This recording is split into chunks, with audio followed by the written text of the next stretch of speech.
Hello there. We are in the private residence of the incumbent chairman, National Salaries, Incomes and Wages Commission, Abuja. He is also the former chairman of Independent Corrupt Practices and Other Related Offences Commission, Mr. Ekponta. Thank you and welcome to my home. Thank you, sir, for having us. Sir, can you lead us into your world? Right. My name is Ekponta, like you rightly said, and I was born October 12th. I was born at Offa in present-day Kwara State. But in terms of state of origin, local government of origin, I'm from Ndubise of Ubium clan, situated in Nsit Ubium, local government area of Akwa Ibom State, Nigeria. And both of my parents come from the Ubium clan too. I have been involved in quite a bit of experiences, if I would put it that way. Most of the things you probably would like to know about me would have to be prompted by you. Okay. Thank you very much. Thank you, sir. Sir, can you now... Okay, sir. Can you now lead us into your educational background? Well, the earliest I can recollect about my education was that I started my pre-primary education at Samaru, Zaria, in a school where my mother was teaching. And from there, we moved with my parents to Buea, which was in Cameroon. Then it was part of Nigeria, and we were there for quite a while, where I did some of my early primary school.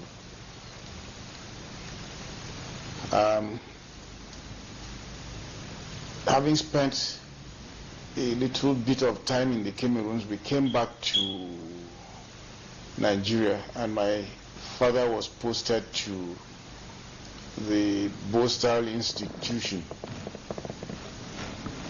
at Kakuri, Kaduna,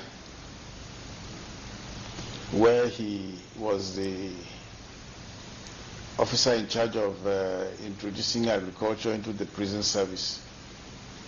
And so I did part of my primary school in what was then known as St. Andrew's Catholic Church. No, not church, St. Andrew's Primary School. And from there, my father was posted again to Ibadan, and I continued my primary school at St. Anthony's Primary School, Molete, Ibadan. I visited the school a few years ago. It's now been renamed St. Anthony's Nursery and Primary School. I went back to that primary school after 46 years. As of that time, I was chairman of ICPC, and it was a huge ceremony with the children in the school, because I had to show them where I used to sit in my primary 6, and I met the head boy of the school, since I was also head boy in the school.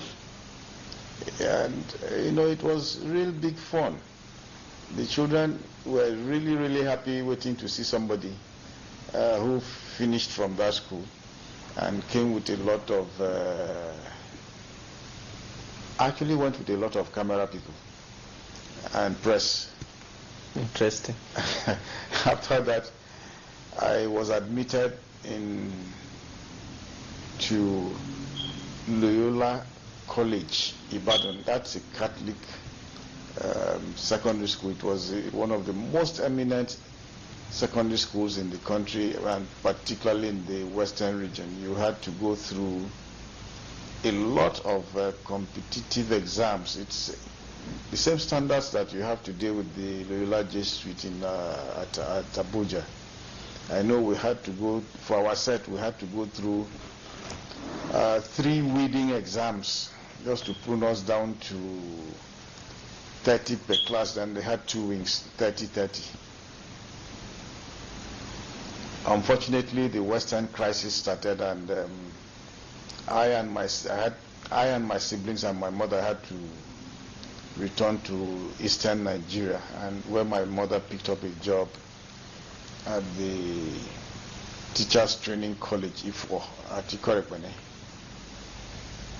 And I had to attend another secondary school known as Central Anang Secondary School. It was part of the state that was preponderantly occupied by the Anang ethnic group. And then came the full civil war, which interrupted my education. So immediately after the Civil War, I had to go to some other school known as the Salvation Army Secondary School, which was owned by the Salvation Army, and it was also predominantly in Ibibio land. I'm mentioning the ethnic groups now for a reason. I spent a year there, and then my mother had to go over to Calabar from what was now mainland of Southeastern State, Cross River State then, to Calabar, where she taught at the Holy Child Secondary School, an all-girls secondary school owned by the Catholic Church.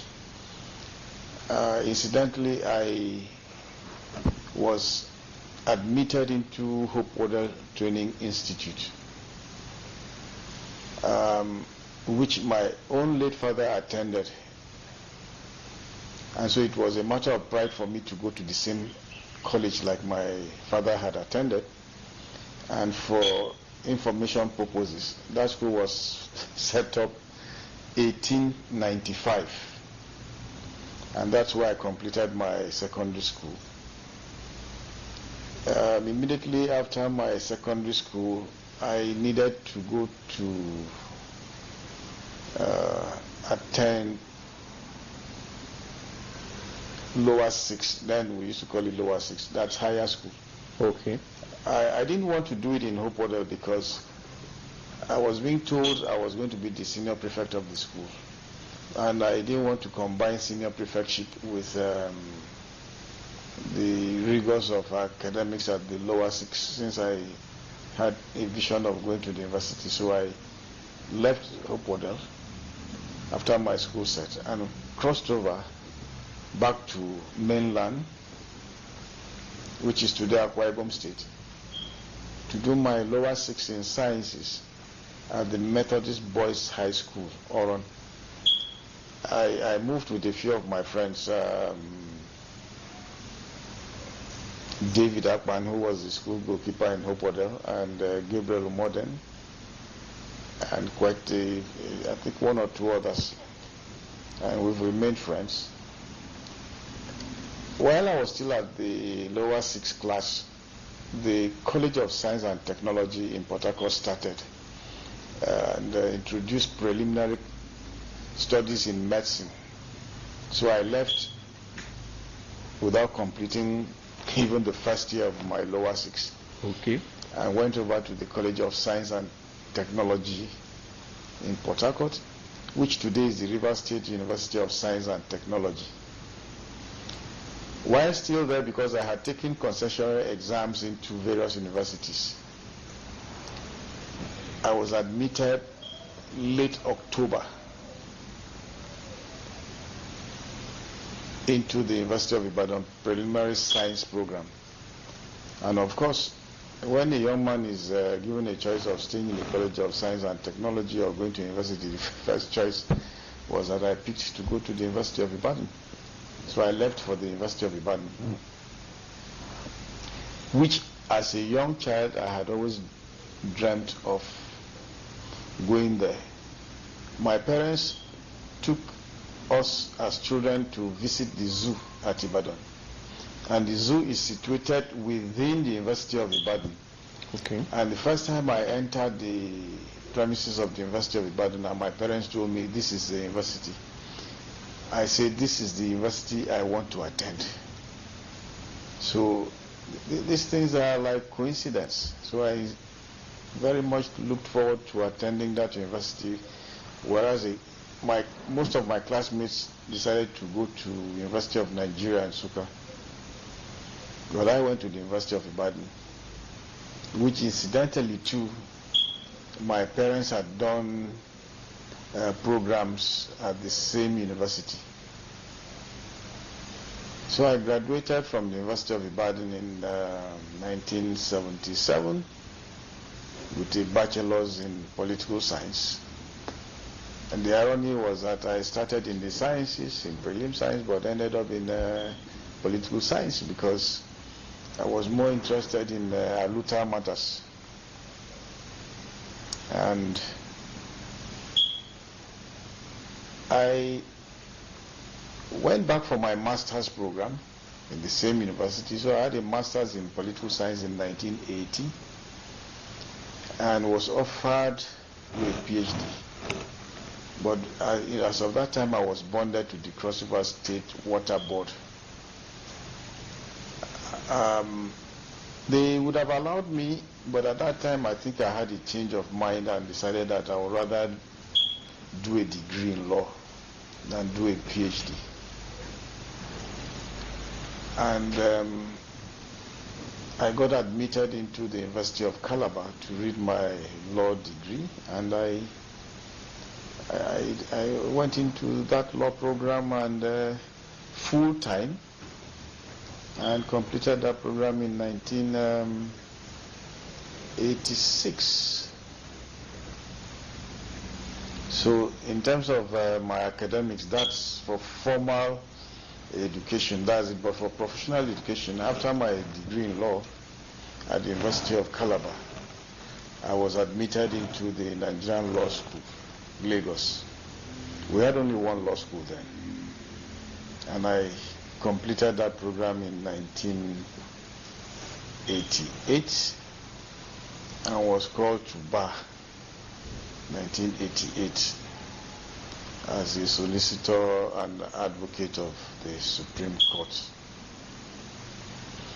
All other academic or professional trainings I've had were really exchange programs, maybe with the British Council. Then I had to go to the Royal Institute of Public Administration in the UK. And thereafter, I attended another program on arbitration and international contracts at the International Law Institute in Washington. These are basically the two foremost regimented programs that I've had to attend. I had quite a number of conferences and seminars and exchange programs, but they were not as in-depth as these particular ones I've mentioned. So that is it for my educational background. Okay, sir. Thank you for that excursion into your educational background. From your story, you've had a very rich educational background. So, okay, now to your career. From online sources and from your profile, you have had a long and interesting career in the civil and public service of your state and your country, Nigeria. So, can you recall some of those places, the impact and memories you've had so far?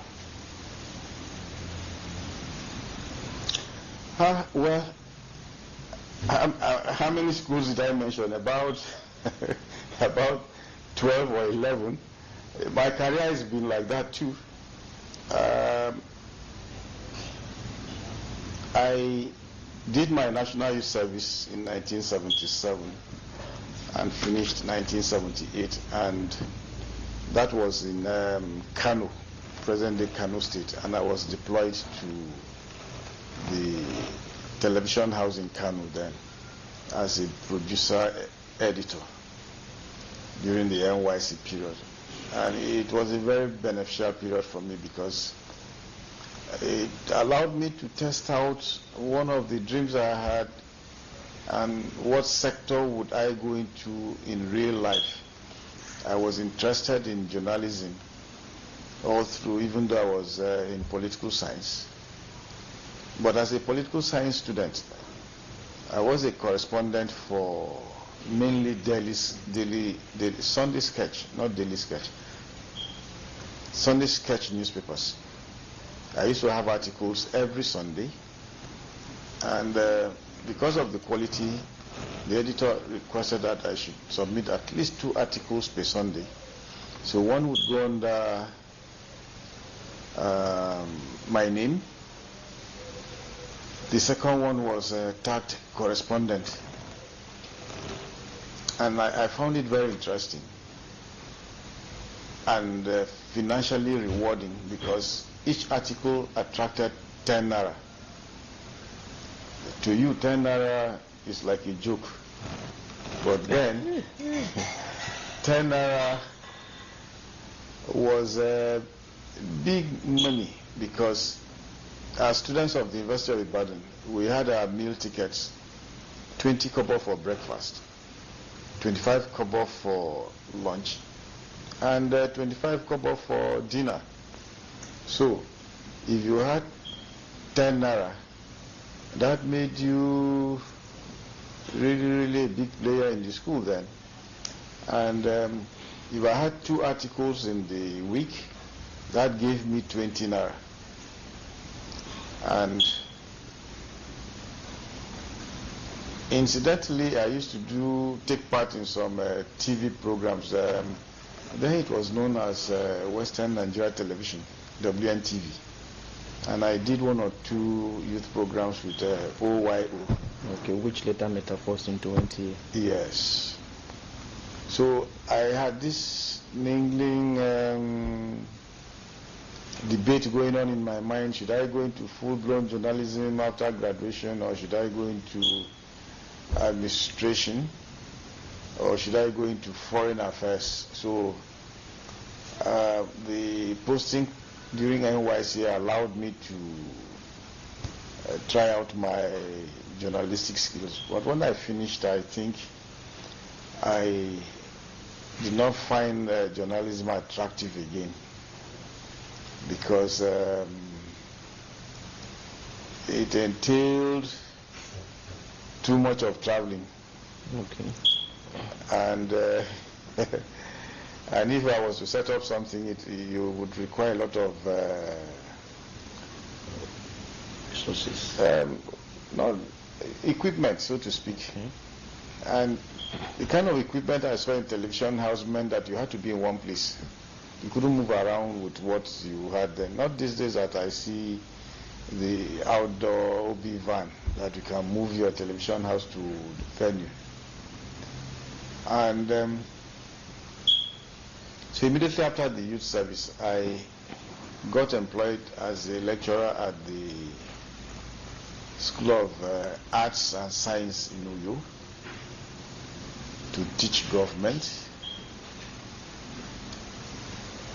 And the dream of every young graduate then was to be seen driving a car. And we were given car loans. So I asked the principal when we would be getting our own as new employees, and he said that they had no such plans for that year, and that they didn't have that kind of money. Since that year, they had recruited more than what they expected. So after 4 months, I moved on to the water board in Calabar that had advertised for assistant secretaries. I was successful in that interview and I got appointed. I was deployed to cover public relations and media matters. I guess maybe because of my background, having worked with the television house. And so, but the sweet thing was that I was given my car loan a few weeks after I resumed. And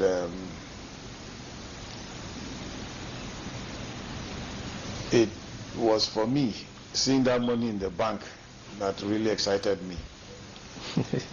So I kept that money for a while. You know, at that time a beetle cost, we were given a loan of 3,600 naira, which is what you pay for a meal now in an eatery. Of course. And while processing that money, I didn't have a house to stay as of then. And so I could not imagine having to buy a brand new car and parking it in front of a place I was not fully in charge of. And so much later I had to go to the University of Ibadan for a master's program sponsored by the Water Corporation, by the Water Board itself. And it was while I was a student at the University of Ibadan doing my postgraduate studies, 1979-80, that I saw one of the lecturers in economics who was going to sell his Fiat car. I used to love Fiat cars because of the sound. You know, it had a very manly sound like the heavy-duty motorbikes you have today. Okay. So I bought that car from my 3,600, and it was bigger than a Beetle. But anyway, that was the beginning of my trouble, because when you get introduced to old cars early in life, you become a mechanic by force. So unfortunately, I bought this beautiful looking Fiat car, and to my mind it was bigger than a Beetle, and so that meant I could kill two birds with one stone, buy a car that was within the affordability of 3,600, but bigger and bigger than a Beetle, and in fact even bigger than a Peugeot car.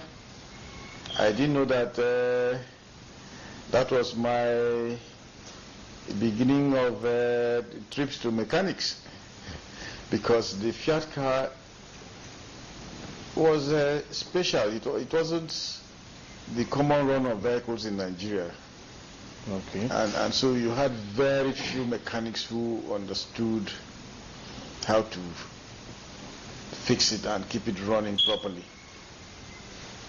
So in a way it helped me, because I also had to learn how to fix those cars, which paid off in my later years, because no car would keep me on the road thereafter. I picked up a lot of skills on this aspect of it. But before I go to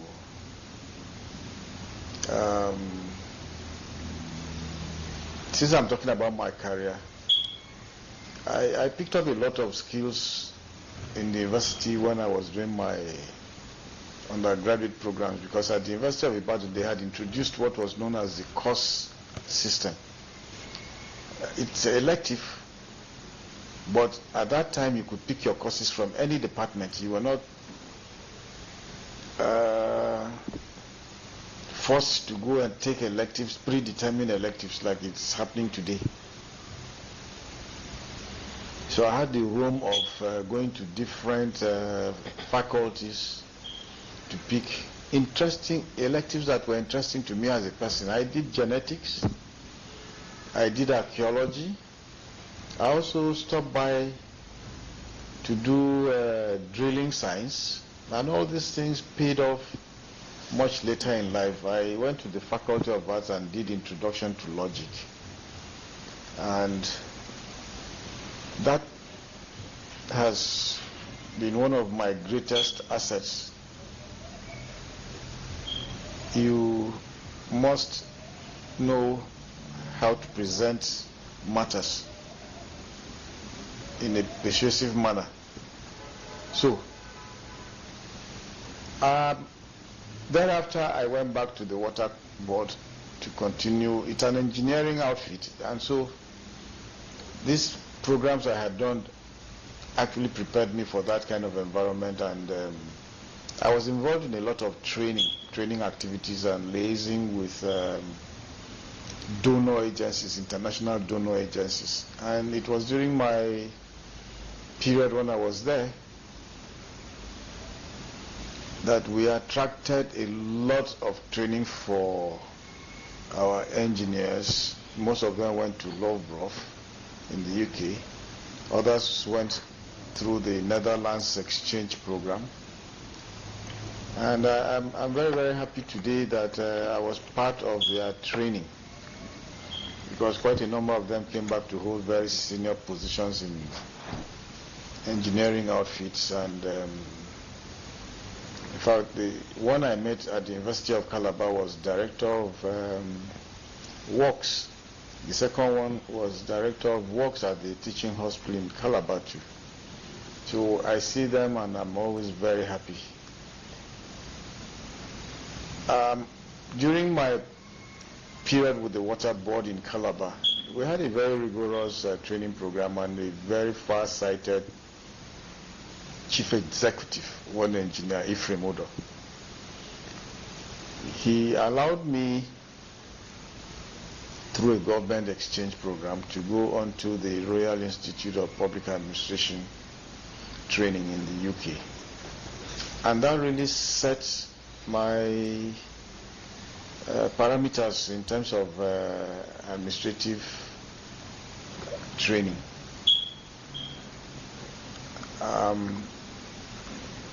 I grew up, in fact, I had accelerated promotions in the organization because I gave my all and all. And then the desire to go back to school came in, and I applied to go and read the law program. At that time, the water board, since I was in charge of board affairs as of this time, I had risen up to be acting secretary of the board. They were not disposed to releasing me because they said I was crucial to their own success too, but I insisted. And I think part of what they tried to use to deter me was to say, well, if you go in, we don't have any service training right now, we don't have funds. So I insisted and I said I'm ready to go even without any support. So I was granted study leave without pay. And this was a terrible period in the history of Nigeria. That's when we were going into the Structural Adjustment Program, SAP. If you remember then, people used to queue to get essential commodities like milk, sugar. It was a very tough period. And I think quite a number of agencies had to retrench their staff. And I started the program at the University of Calabar. The first year I should have started, it became a bit tough because a new circular came out that you cannot do full-time studies and go to work. So I deferred the program by 1 year to allow the period of the proper release to take place. And I went through that program without pay, but what sustained me was my experience at Kano, NTA Kano. The skills I had picked up there. I had this mini camera which is known as a Handycam. It was a video camera. So I used that to cover quite a number of events, and I would be paid for those coverages. At this time, my wife was also running a program outside of the country. So the children had to stay with me. We had three children then, 3 small toddlers. They were all in primary school. And they would tease me that since I'm in school, where's my own uniform? So that's how things went ahead, and we were able to weather the storm until I was able to conclude the studies. About this time, I picked up a job with the University of, the newly created University of Cross River State then, as a senior assistant registrar. And my main function while I was hired was to give them my expertise in attracting donor agencies to come and train staff, both academic and non-academic staff of this new state university. And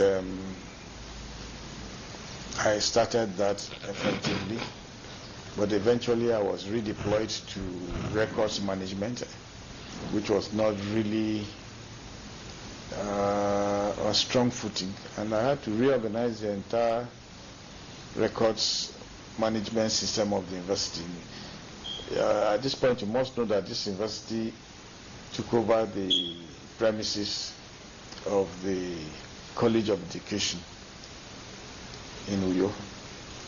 And before the College of Education, you had Advanced Teachers College. So that institution had metamorphosed through so many changes to become the University of Cross River State. And I left an excellent, what I would consider to be an excellent records management system before proceeding to the Nigerian Law School for my professional studies. When I finished my professional studies, I had to come back to the Akwa Ibom State Water Corporation. By now, states had been created. Okay. So I couldn't return to Water Board in Calabar, which was now a different state water corporation.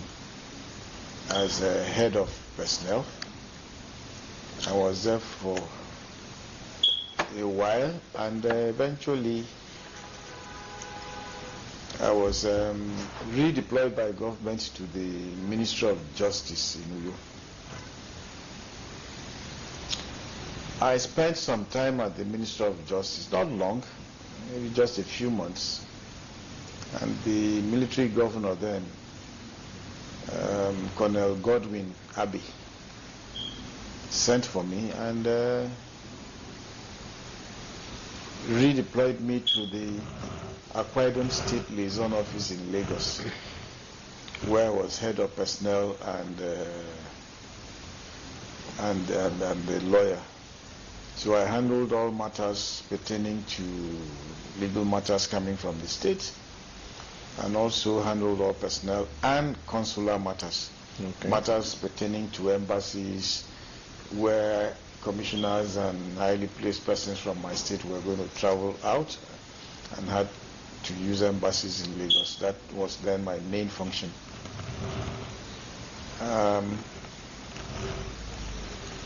I'm not too sure I spent up to a year again as usual. And a higher position became available at the Agric Development Project in Akwa Ibom State. This was a new project that was being introduced in Nigeria. Okay. And it was being managed by the World Bank in collaboration with the federal government and state governments to boost food production through agricultural extension services. So they advertised, and I was one of those shortlisted. And we were interviewed by the World Bank, the state government and the federal government. Okay. And I was appointed as a head of administration of the new place. I went back to Uyo to assume this new assignment. I spent maybe roughly 2 years, and another federal agency was put together, brand new too, known as the Oil Mineral Producing Areas Development Commission, OMPADEC. At this time, it was going to be very competitive, so I also applied for the position of Director of Administration. And I was also successful here, and I became one of the pioneer directors of this brand new federal agency. And I had to relocate to Port Harcourt to set up the administrative structure of the place. And we were there until that agency itself was rebranded and renamed Niger Delta Development Commission. And I also transited into it as one of the founding directors of the place. So we're there, and I think I spent a total of 9 years. That's the longest I've had to spend. 9 years, cumulatively in OMPADEC NDDC. And I think a new board came in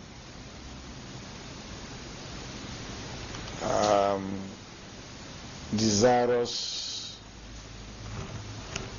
of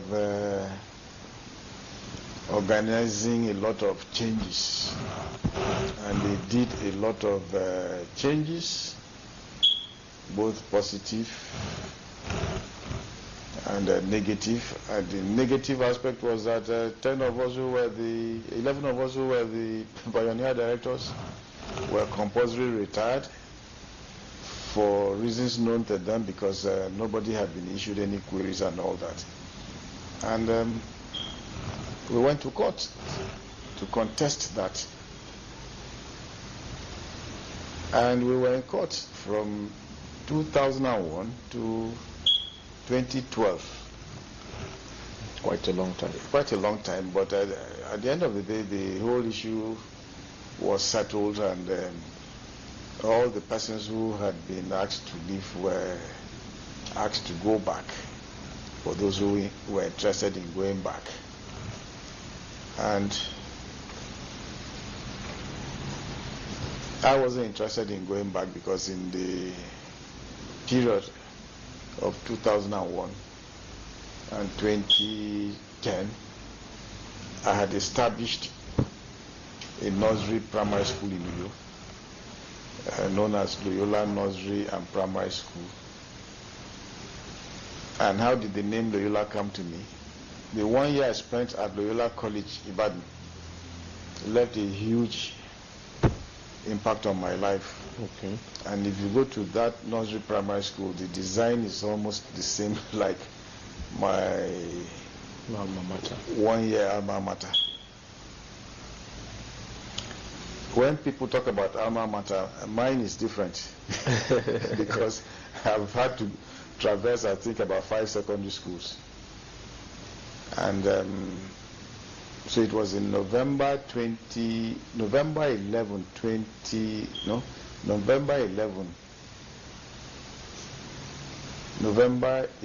20,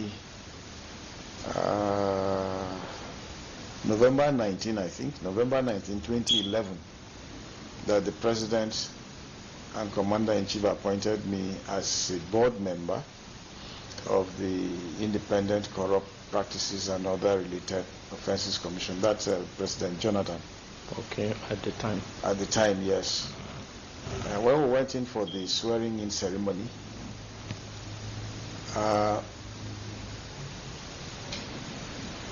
Suddenly I became sworn in as an acting chairman of the ICPC, because I think the gentleman who was to be sworn in was still being vetted by government, so I was to hold forth. So that's how my journey as chief executive of ICPC started. Okay. So after a year, the same president sent my name back to Senate for confirmation, and I had to go through a second screening by Senate. I was confirmed as the chairman, substantive chairman of ICPC in 2012, September, for a 5-year term after I spent 1 year. So cumulatively, I ended up spending 6 years as the chief executive of ICPC. My tenure ended August 2017. And I wanted to come home and take a break, but the new government led by President Muhammadu Buhari appointed me as a board member of the National Salaries, Incomes and Wages Commission. So I did not really have a break. So I was there for 2017 to 2021. Okay, first. And in 2021, July, okay, I was appointed substantive chairman of the National Salaries, Incomes and Wages Commission, because the chairman who was there when I came in as a board member had also served his 2 terms. Okay. So that's where I am till date. It's been an exciting journey. And maybe let me just add, when we talked about my education, people think that it's the formal education that has gotten me this far in life. I would like to explain here one education that I did not get in secondary school, in primary school, or in the university of the Bostal. The Bostal is an open prison. Okay. In Kakuri. Okay. Where young juveniles are put in custody and they are trained skills. They are not fully adults, so they cannot be locked up with adults. Okay. So they created this place known as a Bostal. It's an open prison. So I came in contact with very young offenders, some as young as 15, some as young as 17. They used to come to our house as gardeners and sometimes as stewards. Once in a while I'll meet some very enterprising ones, and they were those ones taught me some skills too. One of them, who was a burglar, taught me how to open cars and any lock using a nail. So, and I became very good at it. And so, with hindsight, I could have gone either way. I could have been a very successful armed robber, what I've turned out to be today. And fortunately for me, the headmaster of my school at St. Andrews, okay, Catholic Primary School, Kakuri, okay, was put by God to straighten me out. The inspectors from the Ministry of Education were coming unannounced to inspect our school. Not these days where they will give you 1 week's notice so that you can go and organize a lot of things to entertain them when they come. I'm not saying it happens in all the states or everywhere, but he had very, very little notice, and on that day he forgot the key to his office. I think he got the news through some friend. So he rushed to the school and forgot the key to his office. When he came in, he was flustered. And the news went around that he forgot the key and could not access his office. So a small boy, a colleague of mine in the class, told the teacher, call Sonny, that used to be my name. Call Sonny, he will open this door for you. They say, who is Sonny? They now came to me in my class and said, the headmaster forgot his key at home. Can you open the door? I went and looked at the door. I said, yes, you should give me a nail. So they they found a nail and I sharpened it, and they were all looking at me. I sharpened the nail on the floor. And then within 3 minutes, I had the door open, and everybody started clapping. And I felt on top of the world. So the inspectors came, did all their inspection and everything, and went back. And then the headmaster said they should bring a table and asked for a general assembly of the school to come out. They should bring a table. Then they called me out. I thought I was going to be congratulated and hailed as the savior of the day. He said everybody should look at me. That do they know what I had done? One boy said, yes, I was one who opened that door for him. He said, what did he use? He said, nail. He said, very good. Now see how we are going to reward him. Before I knew what was happening, 4 teachers, male teachers, had grabbed me by my hands and my legs, and I was stretched on the table in front of the whole school. I was given 12 solid strokes of cane. And my headmaster said, I'm very happy you were able to open the door, but if I allow you to go this way, we don't know what you will become, and you'll be facing a prison term in future. So any day I hear you've been able to open, even anybody, how my friends got to know was that sometimes you would forget the key to that small metal box we used to carry to school in those days in primary school. They forget the key, and I will open it for them. So from that day, I straightened myself and knew that this was a skill I should not pursue. Okay. So sometimes when people ask me, why are you always insisting on doing straight things? I say, because I started my training in ethics when I was in primary school. They don't understand. Now you understand. So that's my career pattern. Okay, sir. Okay, thank you very much, sir. Before we proceed to the next question, now back to our audience who have been watching and listening to our interviewee. I'm sure you have been wondering why we are in the residence of Mr. Ekponta. We should have told you this at the beginning of the interview, but the suspense was deliberate. Now, may we announce to you that Mr. Ekponta is 70 today. In other words, he is in the class of septuagenarians. Congratulations, sir. Thank you very much. Okay, sir. May we now proceed. So from all that you have told us, will you consider yourself an accomplished man at 70?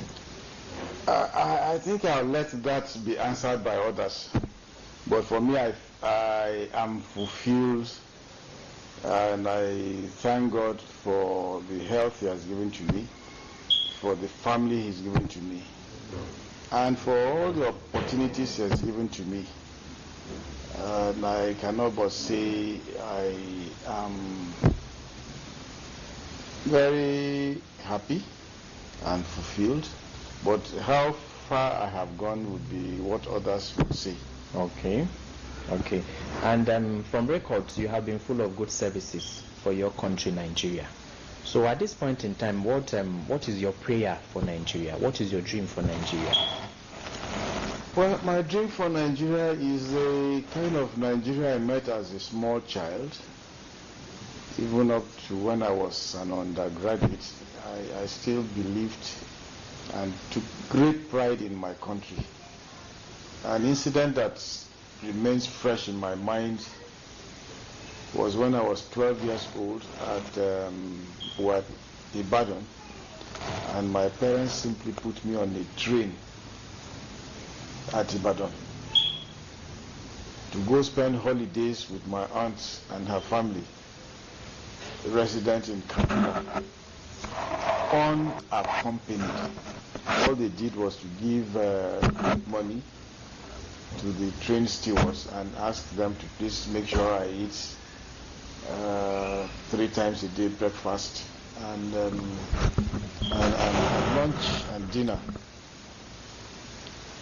Today, can you send a 12-year-old unaccompanied, even on a flight from one part of Nigeria to the other, without going to,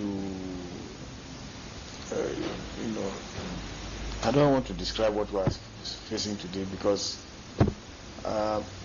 my children only got to see and hear about train services in the papers. It was common then. But as of that time, when they were growing up, we used to take them to the beach here in Calabar, and we would go on a picnic by going on a boat ride on the ferry from Calabar to Oron, take lunch at Oron and snacks, and come back, enjoying the scenery of the sea. But these days, can you do that? You can't. I also remember driving one day with my friends from Abuja. We left Abuja at 4 p.m. to come back to Calabar or Uyo. And we drove all night, and we never entertained any fear in our mind. Can you do that today, even in broad daylight? So that's the kind of country I'm looking forward to. Hopefully, maybe one day we'll get back to it. As an undergraduate, I did not know anybody at the University of Ibadan when I took my common entrance. I took my common entrance. It was marked, graded, and successful candidates were published in daily times. You didn't need to know anybody. And when we got to the university to resume, our names were already pasted in the halls of residence. So you simply were, everything was so well organized. And you could tell by 4 or 5 years ahead of time the day you are graduating. The University of Ibadan had a timetable up to the graduation day. Okay. And so these are the kind of things that we were used to. Thank you, sir. We have been talking about your career all the while. Now, can we have a brief stop, and can you say something about your family? I couldn't have spent all this time on earth if I didn't have a spouse who made that journey very, very interesting. Very interesting, I must say. Mentioning your spouse, how did you meet her? That's an interesting one. Very interesting. As a student at the University of Ibadan, we had the military governor of Southeastern State visiting, and he was to meet with Southeastern students at the university. So at that location, we had a lot of our students coming, male and female. And there was this female acquaintance I used to say hello to, who now came to me and said, look, please, can I stand by you, because there's this gentleman who is disturbing my life. I said, okay, fine. So we spent the evening together, listening to the military governor and all that.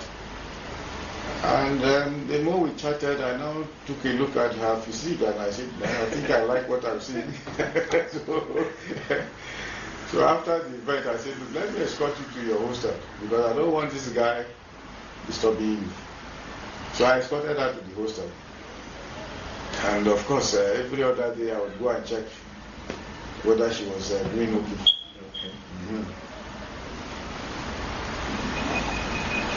So that's how I've been performing that function for over 50 years now, we say. Okay. Now, looking at your work, you have been a very busy person, and sometimes your work takes you away from home. So, how have you been able to combine your official duties, other engagements, and your family life? Well, the good thing is that early in our union we had agreed that nobody's career would be sacrificed, nobody's ambition would be sacrificed, and that we could work this out in synergy. And so our primary concern was, okay, where do we use as the base for the family? And since my spouse was lecturing at the University of Calabar and she had accommodation provided by the university, it was very easy for us to decide that Calabar was going to be the base. And if you know the University of Calabar very well, the way it was then structured, it had a good early education facility on campus. You had a clinic, medical center, very good. Good neighborhood for children to grow up in. And with that, it was easy for me to always shuttle. Okay. But when I was with the water board in Calabar, it was easy because we were all staying together. Even when I moved to you, I would still shuttle back. Sometimes I would drive from Calabar to thereafter, when I had to work at Port Harcourt, and every weekend I would drive back to Calabar. The driving was actually one of my passions, or would I say hobby. It relaxes me very much. So I would spend the weekend with them and go back on Monday. Even when I moved on to Lagos, most Fridays I would come back to Calabar by air. Then it used to be Okada, where occasion demanded my wife would join me, like when I was chairman of ICPC. Actually been able to do so far to God and to her, because if you don't have a stable home, you don't have a partner who is ready to listen to whatever you want to say as a sounding board and gives you honest advice, you probably would be dancing naked in the public. It's a very good partner who will tell you, no, don't do what you're doing. And for the young persons, I never in my whole life looked up to persons in authority who will spoon feed me. I would rather go to a senior person to ask, please, how can I do this, than to say, I want money, which is the common refrain today. I want money for rent. As I'm getting married next week, and the money I kept is not enough, can you assist? After 1 year, I've just had a set of twins. I was expecting normal delivery, but it came through CS. I don't have money. When you were getting somebody's child pregnant, did you not know that delivery time would come either as normal or CS? So you plan for all these things. And when I say somebody's child is now your wife, your full responsibility. But you see, these are the things we see these days. I want to say to the young persons, the sky is the limit. Get skills as much as you can. Only go to persons who will send you in the right direction. Okay. And not be 100% dependent, because when that person is no longer there, two things will happen. Either you crash or begin to look for another set of persons in the line. Are you going to continue your life all this way?